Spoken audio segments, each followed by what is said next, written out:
வணக்கம். வணக்கம். மயிலாடுதுறை மழை இப்போ திருமுல்லை வாசல் பழையாறு தொடங்கிருச்சு, உள்ள வந்துட்டு இருக்குது மேகங்கள். இப்போ நமக்கு திருநகரி சுற்றுவட்டாரம் எப்படி இருக்கு?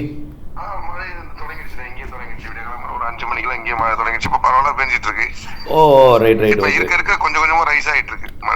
ஆமாம் பார்த்துட்டு இருக்கேன். இப்போ எங்கன்னா நம்ம சொன்னது மாதிரியே இந்த பரங்கிப்பேட்டையிலேருந்து பரங்கிப்பேட்டைக்கு தூரல் ஆரம்பிச்சிருக்கு. அப்படியே தரங்கம்பாடி வரைக்கும் கொஞ்சம் ஒதுக்கி ஒதுக்கி மழை இருக்கு. சில இடத்துல கொஞ்சம் நனைக்கிற மழை, சில இடத்துல லேசாகவும் பெய்யுது. நல்ல மழைன்னு பார்த்தீங்கன்னா திருமுல்லை வாசல் பழையாறுகிட்ட நல்லா பெய்யுது. ஓகே, நியர்பைல நல்ல மழை பெஞ்சிட்டு தானே இருக்கு. அங்கேயும் நல்ல மழை தான் சொன்னாங்க. ஓ ஓகே ஓகே ஓகே ஓகே, நன்றி. அங்கேயும் ஸ்டார்ட் பண்ணிட்டேன் அப்படின்னு சொல்லியிருக்காங்க. ஆமாம் ஆமாம், இன்னைக்கு காலையில் தான் உங்களுக்கு இருக்கும், மத்தியானம் வரைக்கும் தான் உங்களுக்கு டைம் மத்தியானத்தில் முடிஞ்சிடும். சரிங்கண்ணா. அப்புறம்லாம் உள் டெல்டா, அப்புறம்லாம் தென் தமிழ்நாடு, அப்புறம் மேற்கு மாவட்டங்கள் பின் அப்படி. சரிங்கண்ணா சரிங்கண்ணா. இந்த மழை அறுவடைக்கு பாதிக்கிற மழை அதான் இதுதான் இன்னைக்கு இருக்கிற இப்போ இருக்கிறது தான் இந்த மாதிரி தான் இருக்கும். இதுவும் இப்போ டிகிரிஸ் ஆகிடும் இன்னைக்கு மத்தியானத்துக்கு அப்புறம் உங்களுக்கு அப்படி. சரிங்கண்ணா சரிங்கண்ணா. Okay okay, thank you thank you thank you. Okay thank you thank you.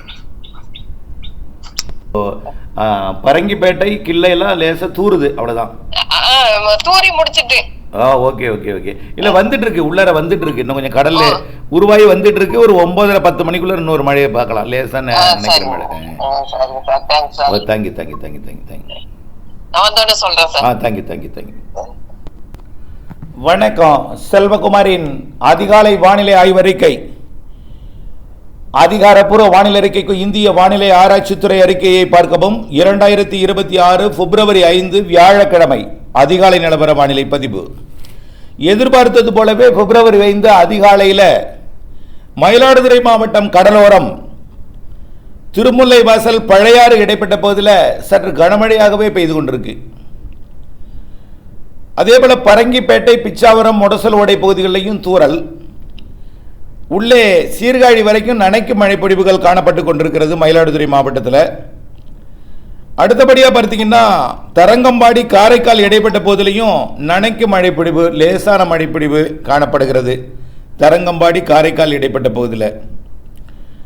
அடுத்தது நாகூர் சுற்றுவட்டார பகுதியிலையும் நனைக்கும் மழை. இப்படியே பார்த்தீங்கன்னா திருத்துறைப்பூண்டிக்கு தெற்குப்புறம் ஆதிரங்கம், கட்டிமேடு, ஓவரூர், எடையூர் போன்ற பகுதிகளிலையும் நனைக்கும் மழை. அடுத்தபடியாக துளசியாப்பட்டினத்திற்கு தெற்கே கடலோர பகுதிகள் அதாவது சிறுதலைக்காடு தொடங்கி அலையாத்திக்காடு, முத்துப்பேட்டை வரைக்கும் நனைக்கும் மழை, லேசான மழை. தொண்டியக்காடு, வாயுமேடு கடலோரம், தென்னாடார் கடலோரம் இங்கெல்லாம் நனைக்கும் மழை, லேசான மழை தொடங்கியிருக்கு. இது நாம் எதிர்பார்த்தது போல் தொடங்கியிருக்கு. இலங்கையில் யாழ்ப்பாணம், காங்கேசன் துறை கனமழை பெய்கிறது. யாழ்ப்பாணம், காங்கேசன் துறை இந்த மழைப்பொழிவானது படிப்படியாக உள்ளேயும் முன்னேறும். எங்கெங்கெல்லாம் பார்ப்போம். இப்போ காலையில் இந்த அதிகாலை நேரத்தில், அதாவது பொழுது விடுவதற்கு முன்பே கடலூர் மாவட்டத்தின் தெற்கு பகுதி பரங்கிப்பேட்டைக்கு தெற்கேன்னு துல்லியமாக சொல்லியிருந்தோம். அதே போல் அந்த இடத்துல தூறல் காணப்பட்டிருக்கு. கொஞ்சம் கொஞ்சமாக அது பழையாறு, திருமுல்லை வாசலுக்கு தொடங்கி அப்படியே சீர்காழி உள்ளிட்ட பகுதிகளுக்கு தொடங்கியிருக்கு. அப்படியே நாகப்பட்டினம் மாவட்ட கடலோரம் தொடங்கியிருக்கு. ஆங்காங்கே தான் தொடங்கியிருக்கு. என்ன சார் எங்களுக்கு பெயர்னு சொல்லக்கூடாது, ஆங்காங்கே தொடங்கியிருக்கு. இது ஒதுக்கி ஒதுக்கி ஆங்காங்கே அப்படியே கொஞ்சம் கொஞ்சமாக டெல்டாவின் உள்பகுதிகளுக்கும் மதியத்திற்குள் வந்துடும். காலையில் ஆங்காங்கே வரும்.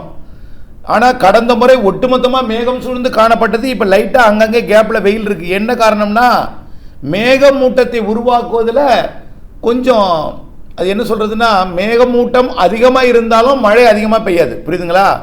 அதிகமான மேகமூட்டம், குளிர் இருந்தால் தான் அதிகமான மேகமூட்டம் இருக்கும். இப்போ ஓரளவிற்கு குளிர் இருக்குது. ஆக சாதகமான ஒரு சூழல் இருக்குது. பெய்யும் இடத்துல வலுத்த மழை இருக்கும்னு எதிர்பார்க்கப்படுகிறது. பொதுவாக மேகம் முன்கூட்டியே சூழ்ந்து இருந்தால் அது பெருசாக மழையே தராது. இப்படி வெயிலுக்கு இடையில் லைட்டாக அப்படியே அங்கங்கே மேகமூட்டம் இருப்பதும் நல்லது தான். இது மேகமூட்டத்தை உருவாக்கும் இடத்துல மழைப்பொழிவை கொடுக்கும். அதன் அடிப்படையில் இப்போ கடலூர் மாவட்டத்தின் தெற்கு பகுதி பரங்கிப்பேட்டை, பிச்சாபுரம், முடசல் ஓடை, சின்னக்காரமேடு இந்த பகுதிகளுக்கு மழைப்பொழிவை கொடுத்து திருமுல்லை வாசல் கொடுப்பது, அப்படியே திருநகரி மற்றும் சீர்காழி போன்ற பகுதிகளுக்கும் கொடுக்கும். அப்படியே கடலூர் மாவட்டத்தோட காவிரி கரையோரம் மயிலாடுதுறை மாவட்டத்தோட காவிரி கரையோரம் அப்படியே கொடுத்து கொண்டு தஞ்சாவூர் திருவாரூர் மாவட்டத்திற்கும் நாகப்பட்டினம் மாவட்டத்தின் உள்பகுதிகளுக்கும் இன்றைக்கு காலையில் ஆங்காங்கே கொடுக்கும். முத்துப்பேட்டை உள்ளிட்ட பகுதிகளுக்கும் அதிராமப்பட்டினம் பேராவூரணி பகுதிகளுக்கும் இன்றைக்கு ஒரு மதியத்திற்குள் ஆங்காங்கே ஒரு மழைப்பொழிவை கொடுக்கும். ஆக இது எதற்காக இந்த அறிவிப்பு என்றால், அறுவடை விவசாயிகள் வெயில் அடிக்கிறதே என்று அறுவடையை தொடங்கி விடுவார்கள். அதற்காகத்தான் இந்த முன்ன அறிவிப்பு. தார்பாலின் கையில் வச்சுட்டு கூட நீங்கள் அறுவடை செய்யலாம், ஆனால் எதுவும் இல்லாமல் அறுவடை செய்துவிடக்கூடாது. திடீரென்று மழை குறுக்கீடுகள் வரும். இதற்கு அப்புறம் என்னாகும், அப்படியே அரியலூருக்கும் கிடைக்கும். அரியலூரோட காவிரி கரையோரம், பெரம்பலூர் மாவட்டத்தோட தெற்கு ஓரம், அப்படியே திருச்சி மாவட்ட பகுதிகளுக்கும் கிடைக்கும். ஆங்காங்கே தான், பரவலாக இருக்காது. பெரும்பாலும் வாய்ப்பு கல்லணையை ஒட்டியுள்ள அன்பில் மற்றும் அப்படியே திருக்காட்டுப்பள்ளி பூதலூர் இந்த பகுதிக்கு கொடுக்கும். வடக்கே கொஞ்சம் முன்னேறுவது கஷ்டம்தான், இருந்தாலும் வடக்கையும் ஆங்காங்கே தூறல் கொடுக்கும். நாமக்கல் மாவட்டம், பெரம்பலூர், அரியலூர் மாவட்டத்திலையும் ஒரு சில இடங்களில் தூறலை கொடுக்கும். சேலம் மாவட்டத்தின் மேற்கு பகுதி கிழக்கு பகுதியிலையும் ஒரு சில இடங்களில் தூறலை கொடுக்கும், அவ்வளவுதான். அடுத்தபடியாக திருச்சி மாவட்டம் தெற்கு பகுதி, திருச்சி மாநகரத்திற்கும் தூறல் வாய்ப்பு இருக்கு. அப்படியே புதுக்கோட்டை, சிவகங்கை, ராமநாதபுரம் பகுதிக்கும், திண்டுக்கல், திருப்பூர், கரூர் மாவட்டத்தின் தெற்கு பகுதிக்கும், ஆங்காங்கே கோயம்புத்தூர் மாவட்டத்தின் தெற்கு பகுதிக்கும் மாலையில, இன்றைக்கு மதியத்திற்கு மேல் மாலையில இந்த உள் மாவட்டங்களில் மழைப்பொழிவை கொடுக்கும். பரவலாக கிடையாது.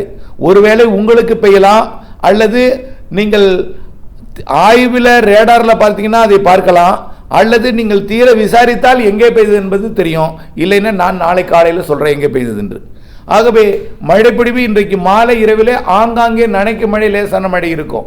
இது அறுவடை விவசாயிகளுக்கான முன்னெச்சரிக்கையை தவிர மழையை எதிர்நோக்கி இருப்பவர்களுக்கு மழை என்ற அறிவிப்பு அல்ல. ஆகவே நிறைய இடங்களில் மக்காச்சோள அறுவடை நடைபெற்றுக் கொண்டிருக்கிறது, நெல் அறுவடை நடைபெற்றுக் கொண்டிருக்கிறது, வெங்காய அறுவடை, இவர்களுக்கான அறிவிப்பு இது.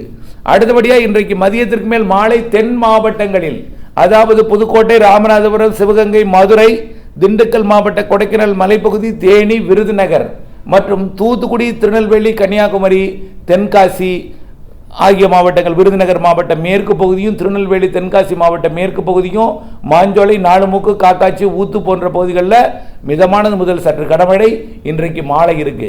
ஏற்கனவே சொன்னதுதான், ஆரல்வாய் மொழி விருதுநகருக்கு இடைப்பட்ட மேற்கு பகுதி, அதற்கு அந்த சாலைக்கும் மேற்கே, மேற்கு தொடர்ச்சி மலைக்கும் ஆரல்வாய் மொழி விருதுநகர் சாலைக்கும் மேற்கே, மேற்கு தொடர்ச்சி மலைக்கு கிழக்கே இடைப்பட்ட அந்த திருநெல்வேலி, தென்காசி மாவட்ட மேற்கு பகுதி, விருதுநகர் மாவட்ட மேற்கு பகுதி, தேனி மாவட்ட பகுதி, மதுரை மாவட்டத்தோட தென்மேற்கு பகுதி மற்றும் கேரள பகுதி மற்றும் வால்பாறை, கொடைக்கானல் இந்த பகுதிகளுக்கு மிதமான மழைப்பொழிவு இன்றைக்கு மாலை முன்னிரவு தெரிகிறது.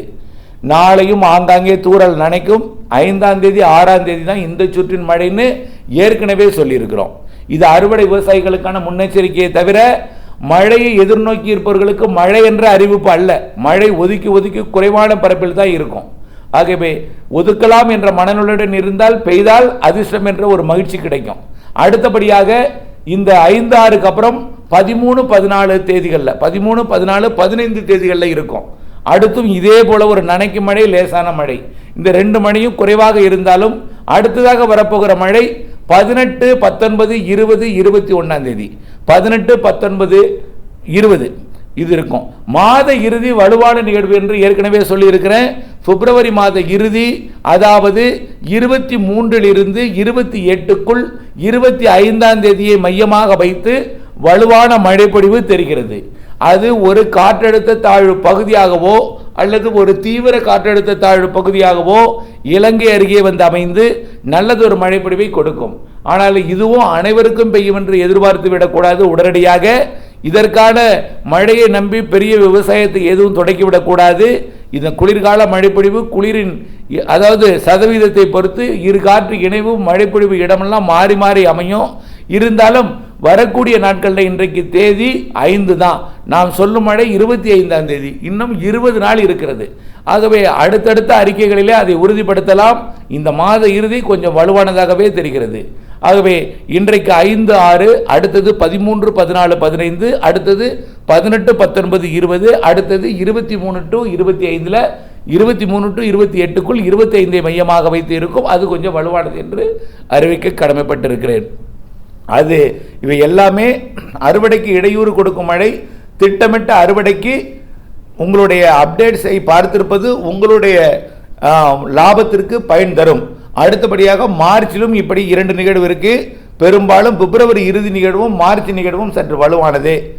ஏப்ரல் மேயிலும் கோடை வெயிலுக்கு இடையே சராசரி கோடை வெயில் தான், பெரிய அளவில் அனல் காற்றெல்லாம் இல்லை, 104 டிகிரி வரைக்கும் போகலாம்.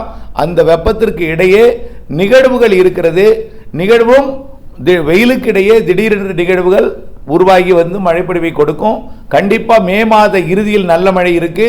முன்கூட்டியே தொடங்கும் தென்மேற்கு பருவமழை, அரபிக்கடல் வெப்பம் உயர்கிற காரணத்தினாலே தென்மேற்கு பருவமழை வழக்கத்திற்கு முன்கூட்டியே தொடங்கி அது நல்ல ஒரு மழைப்பொழிவை முன்கூட்டியே அணைகளை நிரப்பும் ஜூன் ஜூலையில் என்பதுதான் இந்த ஆய்வறிக்கையின் சுருக்கமாக இருக்கிறது. இவையெல்லாம் கண்ணோட்டம் முன்னோட்டமாக எடுத்துக்கொள்ளுங்கள். விரிவான தெளிவான துல்லியமான அறிக்கையை விரைவிலே சமர்ப்பிக்கிறேன். இணைந்தே இருங்கள் அப்டேட்ஸுடன். நன்றி.